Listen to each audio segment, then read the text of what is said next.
welcome back to another edition of the I Prefer the 80s and 90s Sports Podcast, where I, Richard Harris, talk about why I prefer the sports of the 80s and 90s to today. Today's topic is officiating, and let me tell you something, people.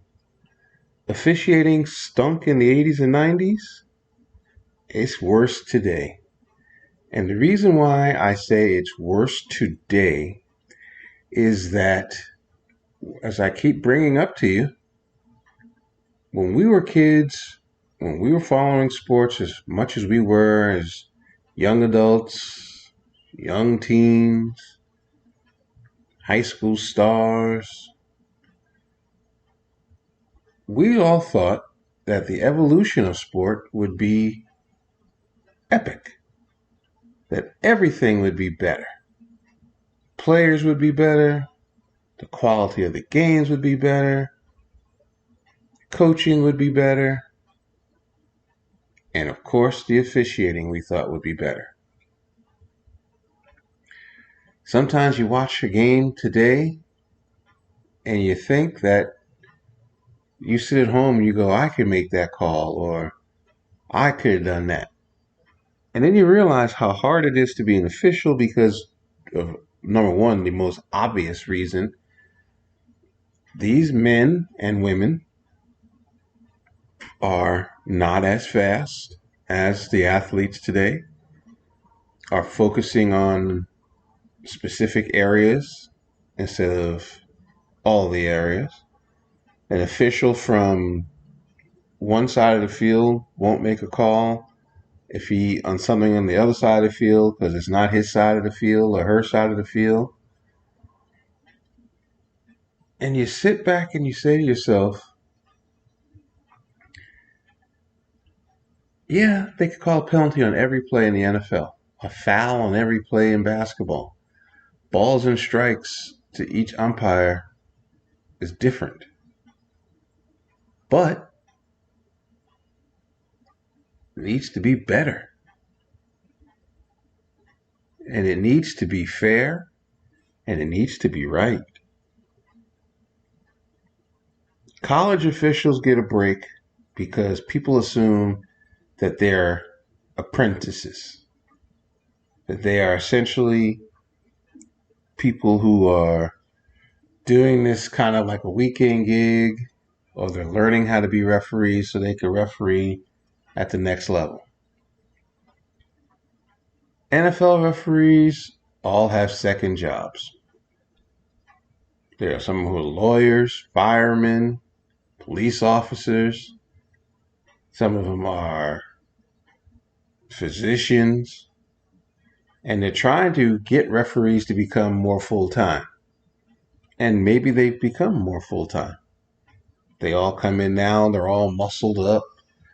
They're all physically trying to look like they could play, except for the older guys.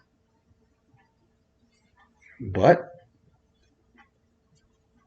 their job is to call the games correctly. And for the most part, they don't. Not they do. They don't. And sometimes you watch a game and you say to yourself, if you're a former player, they say to themselves, they're like, I played this position. To me, that ain't pass interference. That's not holding. That's not roughing the passer. That's not a strike. That's not a foul. And they keep editing the games to the point where they're trying to make the game more about the players and not about the officials. But it's impossible not to bring up officiating, because in every game, there seems to be calls that are made that make you scratch your head. There was a penalty yesterday in the Cleveland 49ers game. It was horrible. The roughing a passer call in the Giants game. The lack of a holding call the last play of the game. It's terrible. Verlander was pitching last night for Houston. There was a few pitches that he thought were strikes. Looked like strikes. They put the box up there so you could see whether or not it should have been called strikes. Not called strikes. It don't get started on the NBA. My God. The NBA has a rule that is the most ridiculous rule in the history of sports. And that rule is if I take a jump shot and I'm shooting and my hand is up there and you come to block my shot and we high five, meaning you smack my hand, that's not a foul because the ball's released. Isn't that crazy? You make contact with me, it's not a foul. But if I take a shot and you are in my landing zone, that's a foul. Even though the ball's released. Because they're trying to prevent people from landing on other people's foot, twisting an ankle, spraining an ankle, breaking an ankle, breaking a foot. Football's funny. Receivers and defensive backs are going down the field and they're hugging each other, pushing each other. And the referee has a tough call to make because his eyes are moving up and down because he's running with them and he doesn't always or she doesn't always have the proper angle to see what's happening that we see at home. And that's the thing. That's why coaches don't talk about officiating after the game because of the fine they get for complaining about officiating. Because even the owners, even the commissioners all know that officials will make mistakes. And they don't want you talking about it. And so they fine you to stop you from talking about it because they know it was a bad call or a bad non-call. But they can't say that publicly. They're not supposed to have a rooting interest, the commissioners.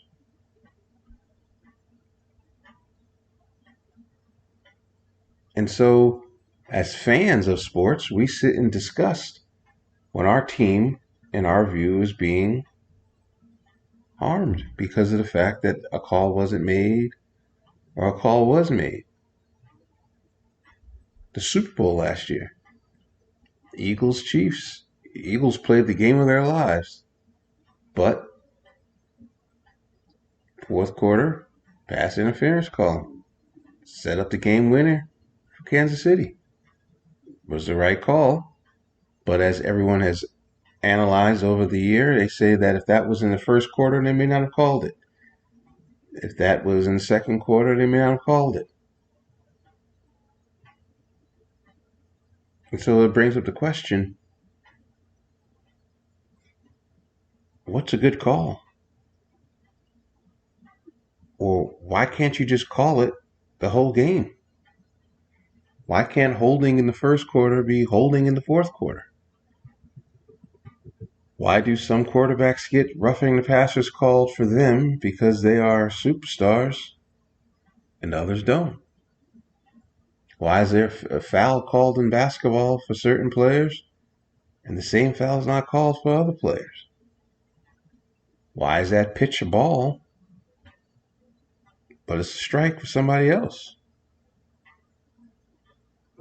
Aaron Boone goes berserk when the umpires call a low strike on Aaron Judge because Aaron Judge is 6'8".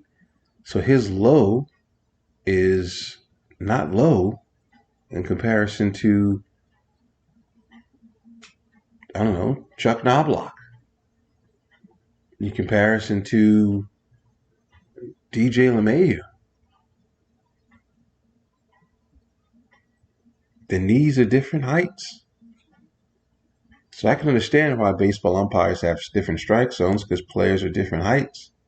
Can't have a universal strike zone because some guy's 6'6", some guy's 6'8".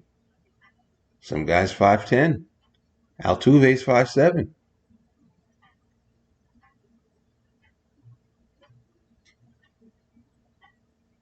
But a strike should be there should be a universal. Well, they put that box on TV and they say, all right, well, this should be the strike zone. They should elevate it or lower the strike zone depending on the hitter. That's just the way I think. But officiating shouldn't determine games. And it often does.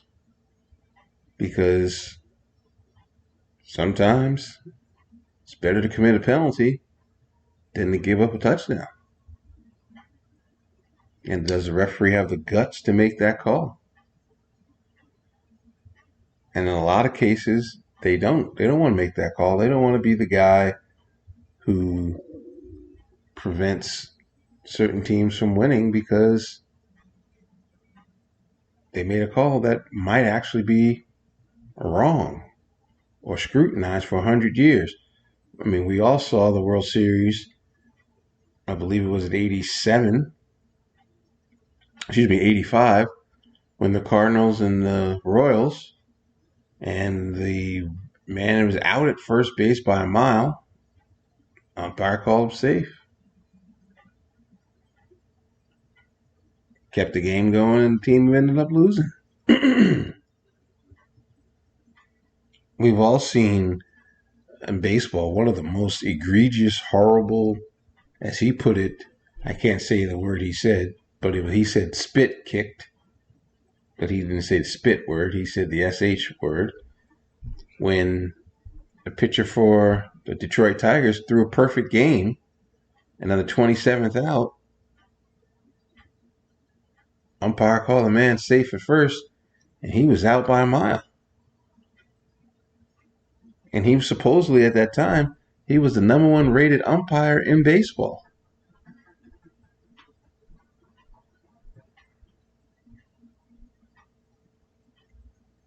College referees are horrible. I hate to say that publicly, but they miss a whole bunch of calls. They let everything go because the college kids aren't pros. They truly sometimes just don't know how to make plays or might have perfect block, or like I said, they could call holding or could call penalty on every single play if the referees really wanted to.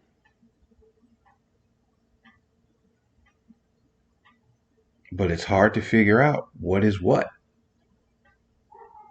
It's hard to understand what holding truly is, because they first told us that if the hands are inside the shoulders, you could grab the shoulders on the inside, like there's like some part of the shirt that you can block.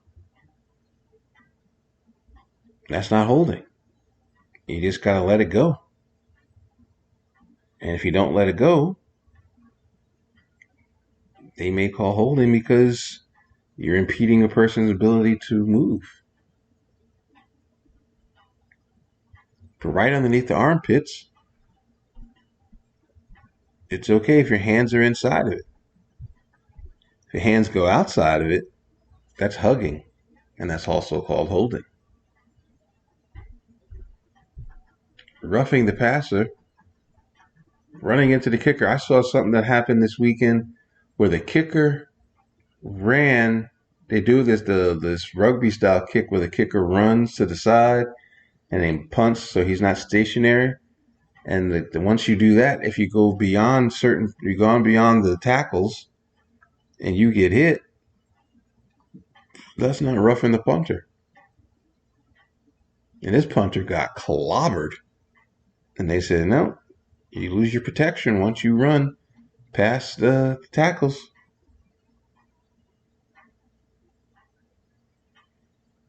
And so instead of sports evolving into better games, they're making more rules. That's not making the game better. They're not keeping it simple, stupid. They're making it harder because we all sit at home and we watch receivers getting mugged by defensive backs and they say it's not pass interference. Or we watch a receiver mug a defensive back and say it's not offensive pass interference, it's defensive pass interference.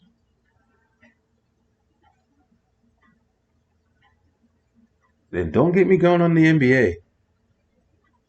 They couldn't referee Shaquille O'Neal's games because apparently they'd never seen anyone that big before. So he could have been mugged, beat up at the rim. No foul because he could handle it.